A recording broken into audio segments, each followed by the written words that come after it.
आप देख रहे हैं नेट्रिक न्यूज, साहस सच कहने का। या देवी सर्वभूतेषु मां महागौरी रूपेण संस्था नमस्तस्यै नमस्तस्यै नमस्तस्यै नमो नमः। नमस्कार, आप देख रहे हैं नेट्रिक न्यूज और नवरात्र के इस खास प्रोग्राम के साथ मैं दीप्ति द्विवेदी। आज नवरात्र का 8वां दिन है। माँ दुर्गा की 8वीं शक्ति का नाम माँ महागौरी है। तो नवरात्र के 8वें दिन माँ महागौरी की ही पूजा की जाती है। कहा जाता है कि बाल्यकाल में आदि शक्ति ने भगवान शिव को पति रूप में पाने के लिए घोर तपस्या की थी, जिसके कारण उनका शरीर काला पड़ गया था। माँ पार्वती की तपस्या से भगवान शिव ने प्रसन्न होकर पवित्र गंगा जल से इनके शरीर को धोया था। तब इन्हें गौर वर्ण की प्राप्ति हुई। अति गौर वर्ण के कारण ही उनका नाम महागौरी पड़ा। इस दिन माँ के भक्त कन्याओं को माँ भगवती का स्वरूप मानकर उनकी बहुत ही श्रद्धा के साथ पूजा करते हैं। माँ के आशीर्वाद से उनके भक्तों के असंभव कार्य भी संभव हो जाते हैं। इनकी आराधना से भक्तों को संकट से मुक्ति और धन संपदा की प्राप्ति होती है। आइए जानते हैं माँ के पूजा की विधि और इनकी महिमा के बारे में। तो सबसे पहले हम बात करेंगे माँ की उपासना के विधि की। नवरात्र के 8वें दिन आप पूजा में गुलाबी रंग के वस्त्र धारण करिए और ये दिन सूर्य से संबंधित पूजा के लिए सर्वोत्तम है। नवरात्रि के 8वें दिन माँ भगवती को नारियल का भोग लगाएं और नारियल का दान करें। इससे संतान संबंधी परेशानियों से छुटकारा मिलता है। देवी की आराधना से भक्तों के पूर्व संचित पाप का विनाश होता है।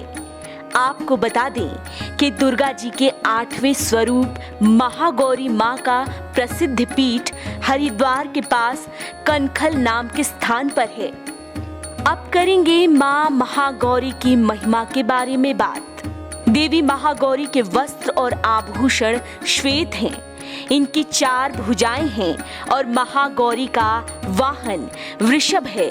इनके दाहिने हाथ में अभय मुद्रा और दूसरे हाथ में त्रिशूल है। वहीं बाएं हाथ में डमरू और नीचे का बायां हाथ वर मुद्रा में है। माता महागौरी की कृपा से अलौकिक सिद्धियों की प्राप्ति होती है। मान्यता है कि माता अपने भक्तों के दुखों को जरूर दूर करती हैं।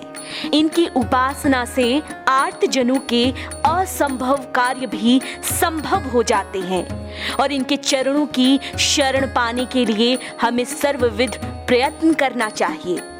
देवी की आराधना अमोघ और शुभ फल देने वाला है। भक्तों के पूर्व संचित पाप का विनाश होता है। तो आपने जाना माँ महागौरी को किस प्रकार खुश करें। इस तरह से माँ की विधि विधान से पूजा करना भक्तों के लिए फलदायी होता है।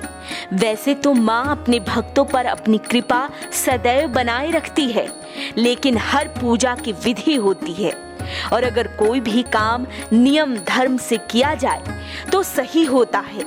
इस प्रकार विधिवत पूजा से माँ जल्द ही प्रसन्न होती है और भक्तों की मनोकामनाएं जल्द ही पूर्ण करती हैं। तो आपने जाना माँ महागौरी को किस प्रकार खुश करें। इस तरह से माँ की विधि विधान से पूजा करना भक्तों के लिए फलदायी होता है। वैसे तो माँ अपने भक्तों पर अपनी कृपा सदैव बनाए रखती हैं, लेकिन हर पूजा की विधि होती है और अगर कोई भी काम नियम धर्म से किया जाए तो सही होता है। इस प्रकार विधिवत पूजा से माँ जल्द ही प्रसन्न होती है और भक्तों की मनोकामनाएं जल्द ही पूरी हो जाती हैं। हमारे साथ जुड़े रहने के लिए हमारे YouTube चैनल को सब्सक्राइब करें, साथ ही बेल आइकन को दबाएं। नेट्रिक न्यूज की खबरें सबसे पहले देखने के लिए।